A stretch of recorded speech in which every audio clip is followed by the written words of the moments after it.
Wow. Well, first of all, I want to thank Matt Spergel and my sweet partner, Marlene Melicote, for making all this possible.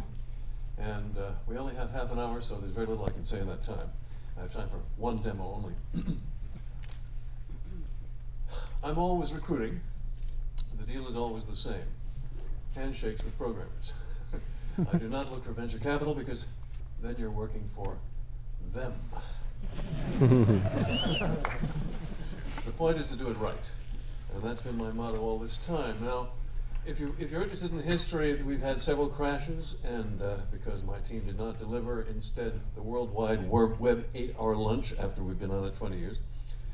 There have been more crashes since then, but we're still on it because there's no substitute for what I'm going to show you, in my view. Oh my, these things at the bottom are tiny. We have a resolution issue. Well, there's always a resolution issue, isn't there?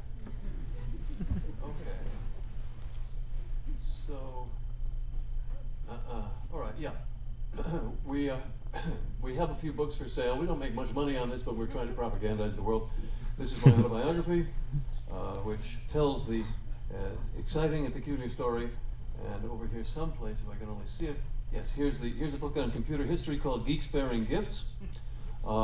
Brewster Kahle of the Internet Archive says it's the best computer history ever written, and yes, that is a police mugshot of Bill Gates. It's a real police mugshot, it's not photoshopped, but the records of what he was under arrest for have disappeared. That book is $20 plus 2 sales tax, and this book is $30 plus 2 sales tax, and I think you can download them also from Lulu and Amazon and stuff like that. Start with Lulu. Amazon is just tricky. Okay. I may not look it, but in my heart, I'm still 23. Because that's when I had my main ideas. I believe I was the first to think of non-sequential writing on the computer screen.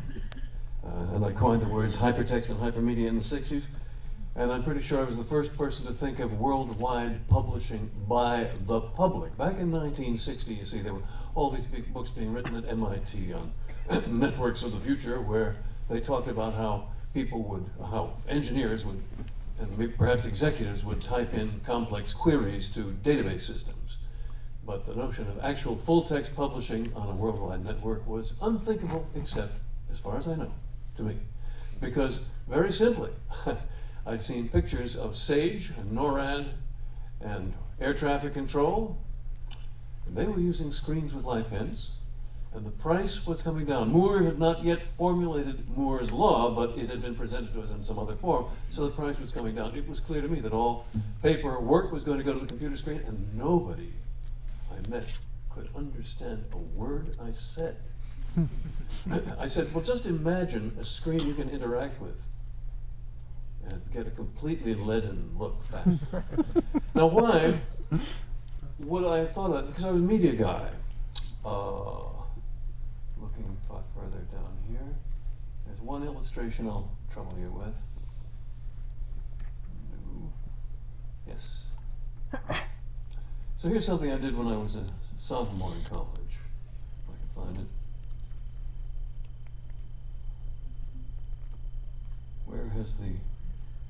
Where has the PDF gone? John Warnock, where are you now? Well, that's pretty ridiculous. Yeah, I'll try opening it again. Not that one. This is Windows Vista. Not my machine, let me assure you. Okay.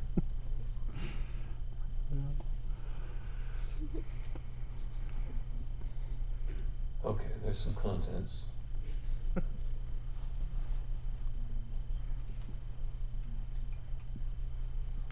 So back up. I would love to, people love this stuff about my childhood, but I don't have the time to read it. There's a lot of technical stuff in the book, which I kind of put aside on the right-hand side of the page, telling all my friends, well, you don't have to read the technical stuff, but it's kind of hard for them not to. So a lot of people get bogged down on what they shouldn't be reading, whereas some of you might enjoy the technical stuff, all about how we almost had the first word processor in 1972. Zapping back and forth here. Yeah. My father was a TV director in New York in the early days of television. I got to sit behind him, and so I very much had television and movies on my mind all the time. And, okay, here we are.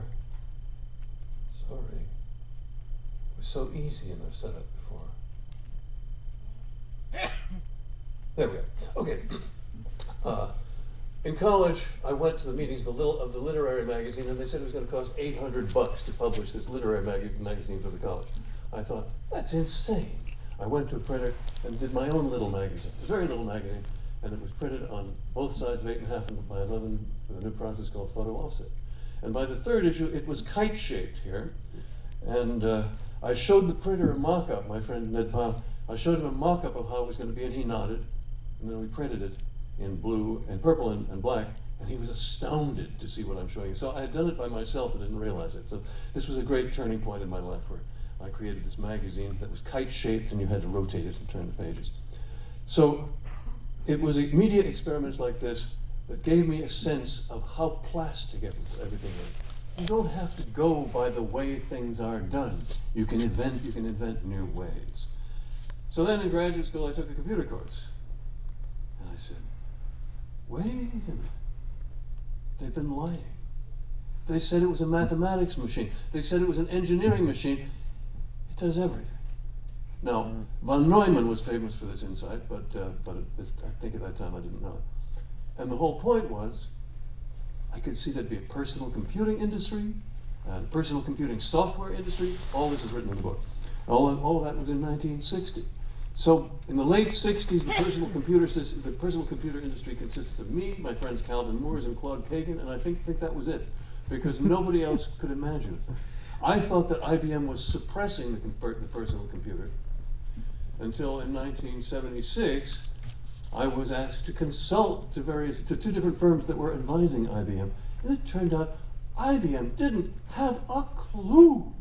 They just could not imagine computers that were not controlled by committees and teams and corporations that were under their domination. So it allowed the mice to sneak in. IBM asked me to give a talk around 77 at their systems wing thing called Share.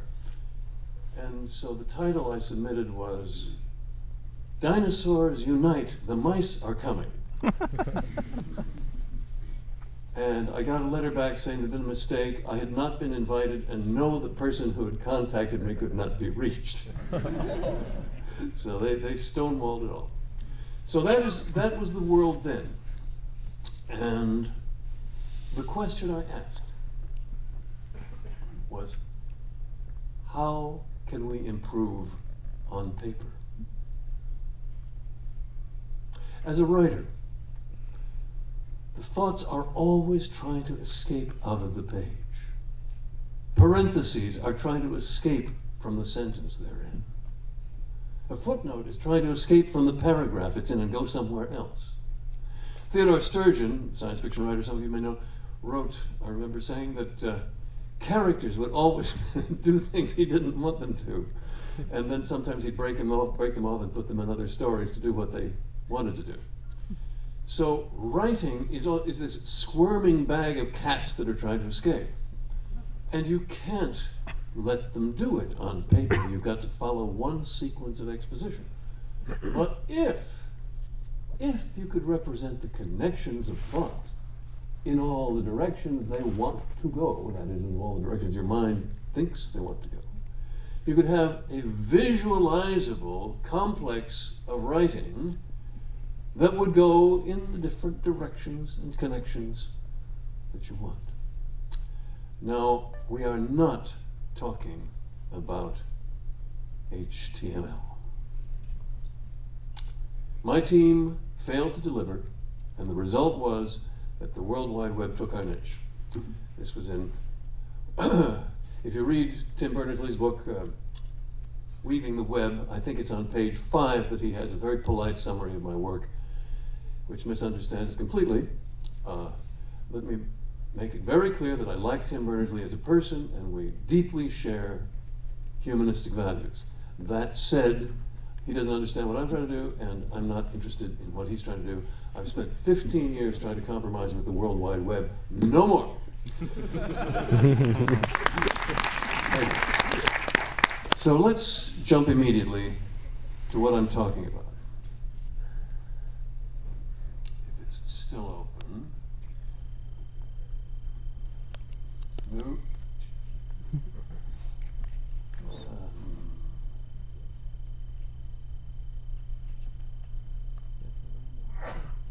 These things go to the right, left. Well, anyway, I'll just start it again.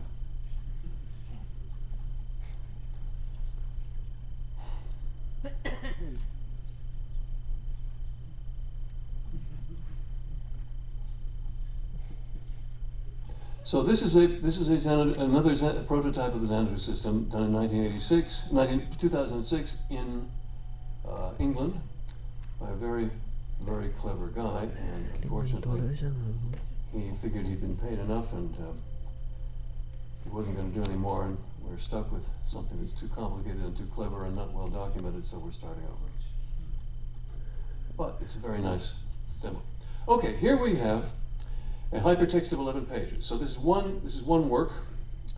We have 2 pages in the front and 11 pages in the back. Pardon me, 9 pages in the back. And this is in OpenGL. And let's talk about the connections. You see, the connections are visible sideways between the different pages. We can actually fly into them. It looks like the beams from a projector in a smoky theater. What we see is only 11 pages, but it's 29 connections. And gee, people said to me, how can you find your way among these connections? And the answer is one at a time.